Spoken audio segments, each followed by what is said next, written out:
Hello everyone, in this video I'll be showing you a Forge Domain Cleric build guide in Baldur's Gate 3. Now this mod was made by Irst and it's in the in-game mod manager, so this is a cool one. We get ourselves with this, the Searing Smite spell at level 1. This is a attack, it does weapon damage plus a 1d6 of fire damage, and it does additional 1d6 of fire damage every turn for 10 turns, so that's a maximum potentially 66 extra damage on a normal weapon attack. That's pretty good.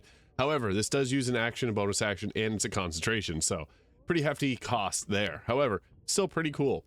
Now for our cantrips, I think it's best to go with Sacred Flame. Guidance is also one that you always want to have. Resistance can be good too, but it's also a concentration, so go with Hand of Radiance, Moon Flare, Toll the Dead, or Word of Radiance can be good. I like Toll the Dead because early on there's not a lot of things that have high wisdom, so it's an easy thing to land. Now, for our deity, Moradin just makes sense. The Allhammer is a dwarven god who's worshipped by smiths, artisans, and miners alike. So it just makes total sense.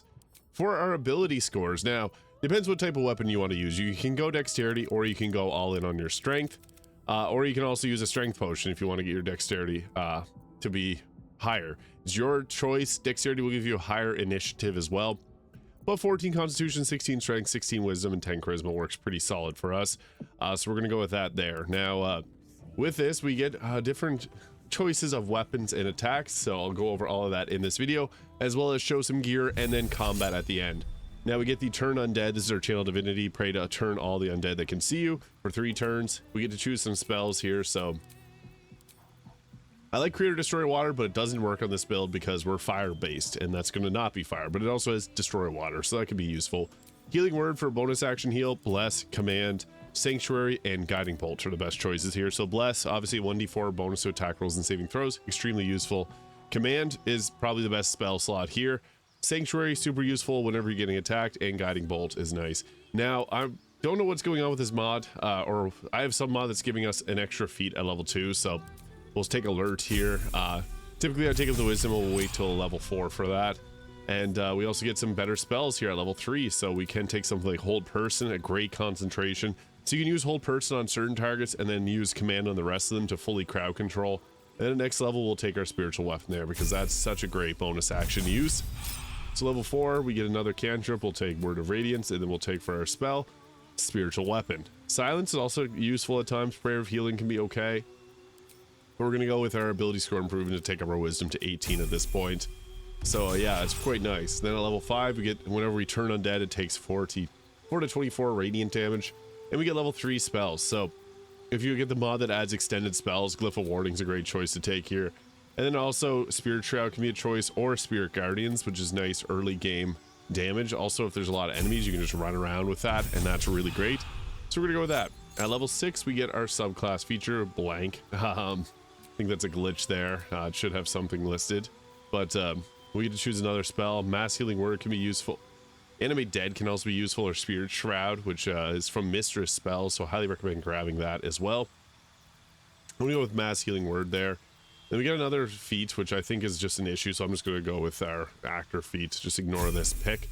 I believe that's just another mod that's causing an issue, but at level 7 we get the Wall of Fire spell, doing a 5d8 of fire damage as a concentration. A very useful spell that we could take. This build's all about fire damage. Now at level 4 spells, I think the Guardian of Faith is probably the best choice here.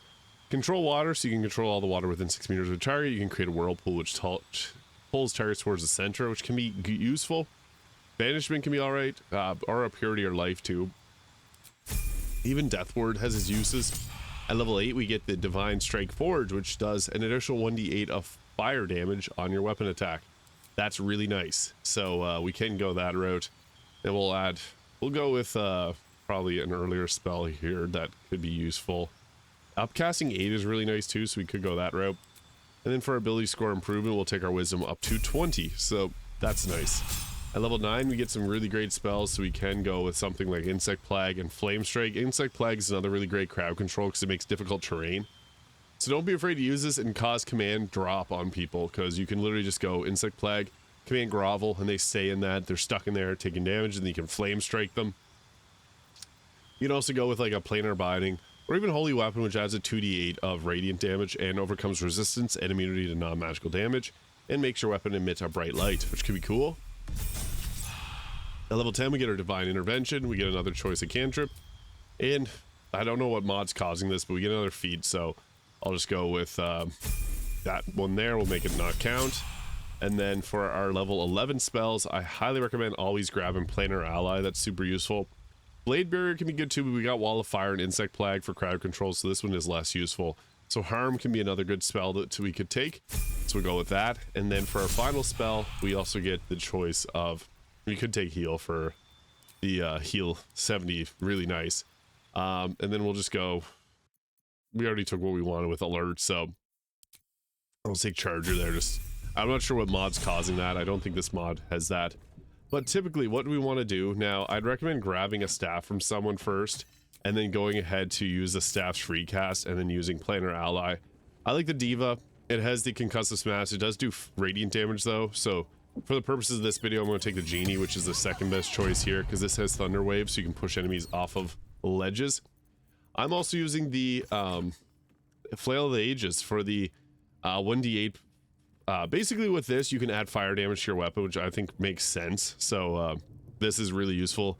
Gain a 1+ bonus to attack rolls and deal additional 1 to 4 fire damage. So this fits the theming of this build perfectly, so that's why I'm going to pick that. And also I like to equip the Viconia's Walking Fortress and go with some heavy armor here, because that's pretty much what you want to be going with here. So we'll go with the, I like the Armor of Persistence or Armor of Agility if you have high dexterity.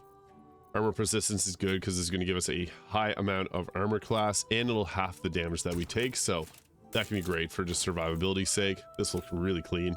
And I'm also using Cloak Protection, Boots Protection, Ring of Protection, Killer Sweetheart, Amulet of Greater Health, Helldesk Gloves for additional fire damage and spell save DC. Then you can go with the Hood of the Weave for increased spell save DC. So what this looks like in combat, so we can set up with something like a free cast and go full on level 6 aid and upcast that, so our Genie will get the extra health, we'll get the extra health, all your teammates will. Now we want to hit up some control spells, so we can drop down a Glyph of Warding, and we'll go Fire just for the theming purposes of this. So this can be a nice way to set up some extra damage in before you start combat. So if you know you're getting into a fight, you can drop that down. You can also drop down Spiritual Weapon, the Spiritual Maul being one of the best choices here because it can daze targets. So there we go, we got our combat started with that, and it didn't cost us a bonus action, so that's even better. Now, we got some crowd control options that we can go with. So we can drop down an Insect Plague here. What's nice about Insect Plague is with this, it's going to cause the enemy to move slower. So we go with that. It did unfortunately hit our Spiritual Weapon there, but that's fine. We'll actually, you don't really have to do anything else. We just end our turn here. And then we got our Genie here, which can also teleport. So you could go that route.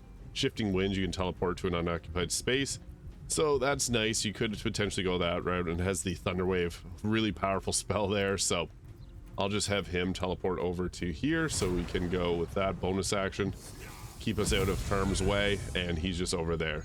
What you want to do with the Genie is use the Thunder Wave spell to knock people off of ledges as much as possible, and then they're going to work their way in. He's going to dash. We also got our Spiritual Weapon there.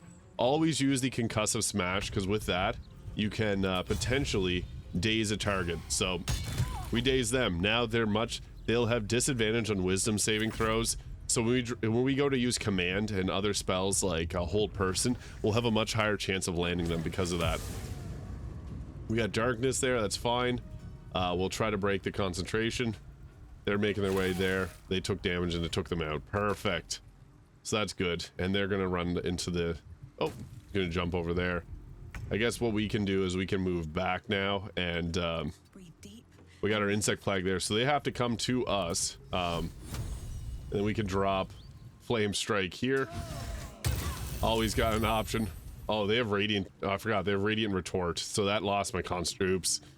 I forgot about that, because they reflect Radiant damage, so that damaged me. Not ideal. So let's heal that back. Hopefully get a decent heal. 11, that's fine. That was not ideal. So I'll just move there, and then we'll go with our Genie. So I don't think I can push him off of any ledges, but we'll try. Yeah, that'll push him over there. That's fine. We'll go with that. Bonk. Knocks him back, and then we'll move, and then we'll Genie step our way over here. So this is going to pull them to run through our little trap that we placed. So just pulling out all cards here. I can't believe I lost my concentration on Insect Plague. So boom, fire damage. He jumped for some reason. She's gonna probably use Beckoning Darkness. A Bone Chill, blocked it. And then we'll set up another concentration, but we also got a nice ability here. Oh, we might be able to set up a double play with our Genie.